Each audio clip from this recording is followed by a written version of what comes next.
नमस्कार। बापा माँ कहीं एपरी नामकरण करथिले केउ परिस्थिति एपरी नामकरण करथिले ताहा तो भिन्न प्रसंग हेले से जेबेठारु जानिबार हेले जेबेठारु से हेजिबार हेले से बनिगले गरीब दलित और निष्पेषितंकर स्वर राति पाइले से चिंता करुचंती गरीब मानकर स्वार्थ रक्षा पाई गरीब मानकर मंगल करिवा पाई आउ आज से अतिथि रूपे जोड़ी होती आम सहित आउ सी होती चिंतामणि नायक। आज्ञा नमस्कार। चिंता अर्थात तो सब चिंता करुँच चिंता कर बोधे बापा माँ आगुरी जानी सारी जे मो पुओ जिते बड़ हम सी अन्य चिंता कर आप ना सी पिलादिन ही चिंतामणि रखी तो यही जो लोकों सेवा करने मनोभाव केबेठारु आसीथिला आपनकर? छात्र जीवन जेतेबेले मु विद्यालय रे अध्ययन करूँ से समय मु जेकोसी सरकारी चाकरी करू किंबा बिजनेस करू किंतु सदा सर्वदा जे कि आमर महान सेवक जहाँ ना घरे घरे परिचित से आमर विश्वरत्न डॉक्टर बी.आर. आंबेडकर एंड आमर ओडिशार द्वितीय गांधी कहले भी अत्युक्ति हेब नाही। आम समाज पाई जे बलिदान देइचंती त्यागी करचंती सेथिले पूर्वतन विधायक पूर्वतन सांसद पूर्वतन स्वाधीनता संग्रामी पद्मश्री मोहन नायक तांकरी आदर्श रे अनुप्राणित होई मु स्थिर कली जेते दिन बंचिबा दुनिया रे किंतु लोकंकर सेवा करिबा। ओके जेते दिन बंचिबा लोकंकर सेवा करिबा किंतु सेमती गोटे परिवेशर गोटे आवश्यकता निहाती रूपे रही जे कारण जेतेबेले कि पिला टिके बड़ हुए बापा माँ निहाती रूपे चाहिता जे पिला निजर जीविका अर्जन सहित एमिति किछि काम करू जाफल कि सी समाजर गोटे प्रिय पात्र हो पार समाजर लोकों द्वारा से ग्रहणीय हो पार बापा माँ तो निश्चित रूपे गोटे स्वप्न देखुए जे मो पुओ बढ़ले एमती हो बोली बापा माँ कौन चाहूले? बापा माँ चाहूले जे निश्चय बड़ अफसर हम किंबा जेकोसी गोटे जगार पहुँचब किंतु सेतबेले आमर नाटा को लोके समस्ते मन पकेबे कहीं एम का लोकर पुओ आज एम को जगह पहुँची एमती गोटे काम करुच्ची जहाँफल प्रशंसनीय। स्कूल पाठ पढ़ा ठारू आपण गोटे आरंभ कर देथिले लोकंकर केमती सेवा करा जाय परियो विशेषकर जमती कि मो आरंभ कहली गरीब दलित निष्पेषित लोकंकर जमती सेवा करा जाय परियो सेमानकर जमती स्वार्थ रक्षा करा जाय परियो एथिपई आपणकर अहरह उद्यम गोटे आरंभ हो जाइतिला स्कूल कैरियर बापा माँ चाहिलेनि कि जे पाठ बापा पाठ प्रति ध्यान दे एसबू कहीं करूचु बोली केबे किछि आकट करना ना ना पाठ पाठ हूँ very important education is most important but social activities जहाँ साइड रहिबो जहाँ निहाती नेसेसरी जोटा आम द्वारा संभव ताको आम निश्चय सुचारू रूपे कार्य करने आग्रह आकट करना ना खुशी बहुत खुशी जेहेतु बापा माँ आज आम गहण नहांती किंतु जेतोले से जानिले जे पिला हमर टिके सामाजिक सेवा करिया पे मन बळैलाणी कहिना जे पाठ पर टिके बापा ध्यान दे रे परे सेगुड़ा सब करू बड़ हेले पाठ तो पाठ पर फोकस बापा माँ सब आमको आशीर्वाद दियंती पाठ उपदेश दियंती जे तू जहाँ कर ना करे किंतु सर्वप्रथम हूँ पाठ जदि ज्ञान नाही कहीं मध्य पचारिबेनी तेणुक मुझे संभव जेहेतु गोटे मध्यवित्त गरीब परिवार मु जन्म मो बापा जड़े पृथ्वी भितर एमती गोटे 5टा मानव थे से भितर मोर बापा जी कि जड़े चाषी खटिकिया मजूरिया तथापि आज से आम गण नहांती आउ सी जो दिग्दर्शन देइचंती से जीवित अवस्था छात्र जीवन जेतेबेले मु प्रथम स्काउट परवर्ती समय एनसीसी परवर्ती समय एनसीसी रे सर्जेंट एंड कॉलेज रे नेभी एमती एगुड़ा हूँ आमर दैनंदिन कार्य गोटे गोटे पाहच आपण से सब अतिक्रम करके अनेक अभिज्ञता मध्य आपण साउंटी सारी परवर्ती समय जितेबले पूरा आपणर गोटे दायित्व बोली गोटे आसला समाज प्रति परिवार प्रति जो दायित्व गोटे आसला से आम देखुचे जे किछि आपणकर सहकर्मी को लेकिन आप वृक्षरोपण कथा कहतु आपणकर रक्तदान शिविर कथा कहतु सफाई कार्य कथा कहतु एपरिक आप गोटे 1999 मसीह लगातार भाव कारगिल भलीबॉल टूर्नामेंट आयोजन कर तो एसबू करने आपणकर जो मन बलिला से पछरे आउ कहार प्रेरणा थिला कि निश्चय बापांकर से दिग्दर्शन थिला जोटा कि पद्मश्री मोहन नायक आशीर्वाद थरे मोर मो सांगरे जे कि मु तांको सहित जाकि जेतेबेले मु मुंडिया मारली सेटा सोडा निर्वाचन लड़ीला बापा थिले किंतु बापा गोटे उपदेश देइथिले आज देखे आम जातिर जड़े मंत्री पाठ न पढ़ते मंत्री हो पारे थांते किंतु से मते भी क्वेश्चन करते से समय बाप पाठ पढ़ से मुझे आम निर्वाचन मंडली जोटा कि सोडा निर्वाचन मंडली था तहसिल ऑफिस को मोर कास्ट सर्टिफिकेट से भेट होता सागर माने ये कहा सहित कहते पद्मश्री मोहन नायक अच्छा अच्छा मोहन बाबू सहित आज्ञा से होचंद आम पे गोटे उदाहरण तो सेठू गोटे आपनकर गोटे माने जीवनर गोटे टर्निंग पॉइंट आसला बोली आमे कहि परिबा कि सेतबेले तो मो छात्र थिली अच्छा अच्छा छात्र अवस्था सेठू तांकर उपदेश बापांकर उपदेश जहाँ मु जो स्काउट एंड एनसीसी आपण मैंने जानी social work that is very important परवर्ती समय रे जोटा कि आज वर्तमान मु ब्रह्मपुर एस्टाब्लिश किंतु आम वार्ड 23 नंबर वार्ड ता सहित आम समाज मध्य continue third time general secretary थी आप जो संघ कर संघ ब्रह्मपुर हाड़ीकूल महासंघ जहाँकि दलित मानकर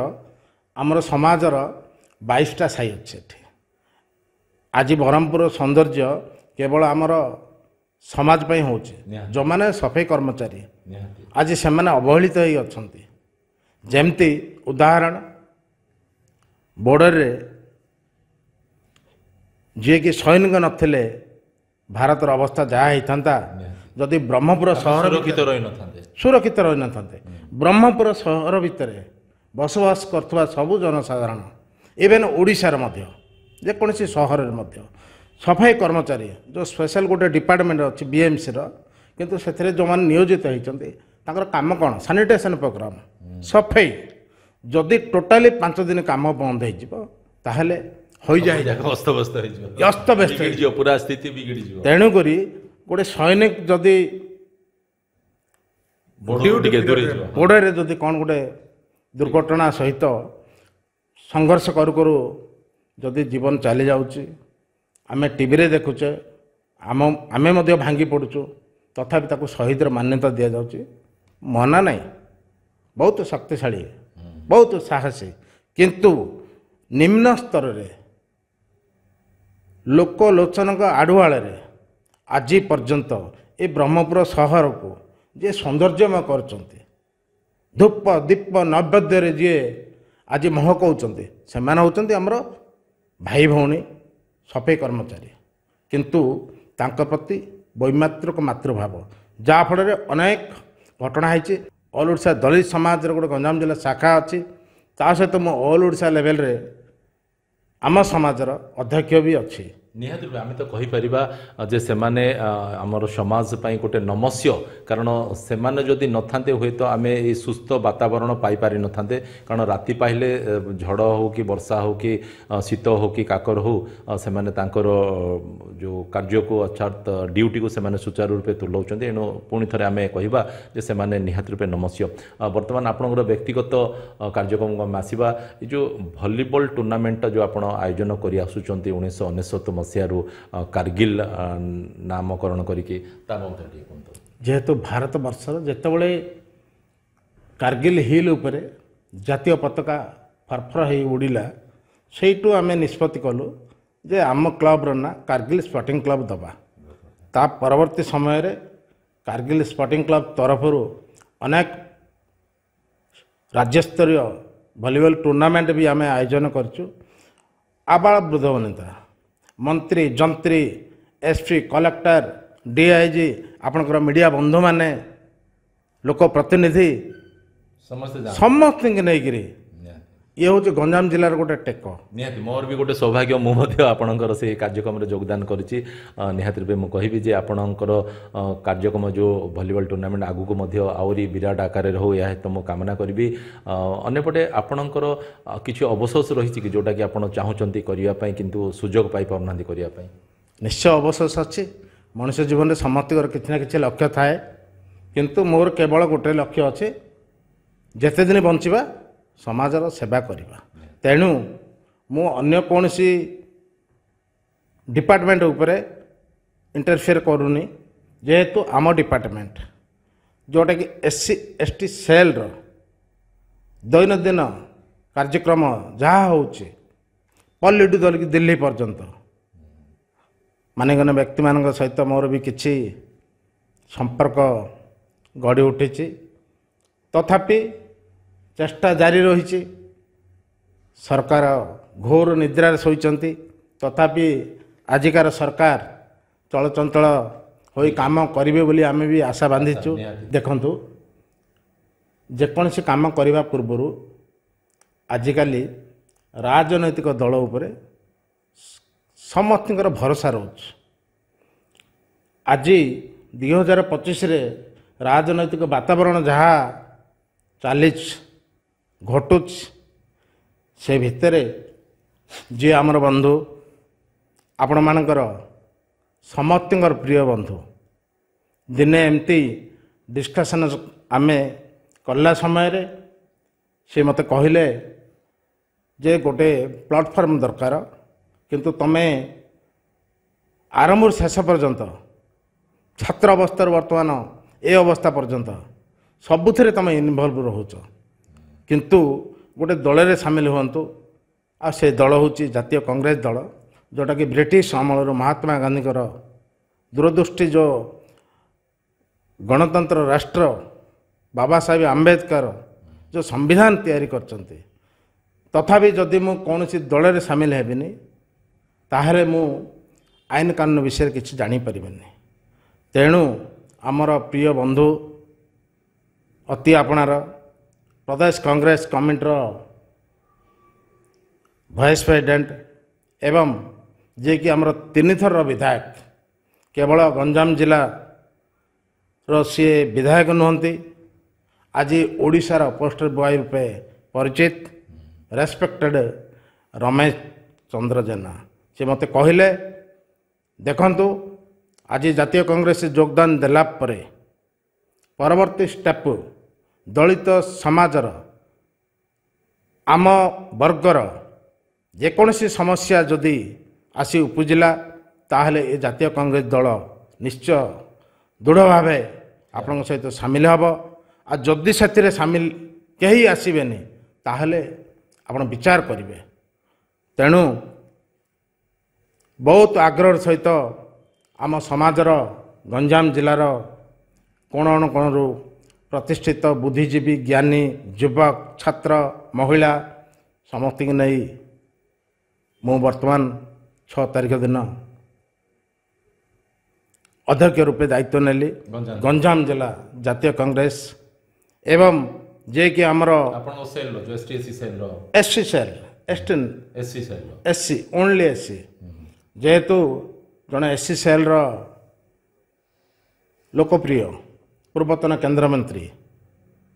ଯିଏକି ସଭାପତି ଦାୟିତ୍ୱରେ ଅଛନ୍ତି ଭକ୍ତଚରଣ ଦାସ, ତାଙ୍କର ନିର୍ଦ୍ଦେଶ କ୍ରମେ ଆଗାମୀ ଦିନରେ ଆମ ସମାଜର କେବଳ ବ୍ରହ୍ମପୁର ଗଞ୍ଜାମ ଜିଲ୍ଲାର ନୁହଁ, ପ୍ରତ୍ୟେକ ଜିଲ୍ଲାରେ ମୁଁ ପହଞ୍ଚୁଛି।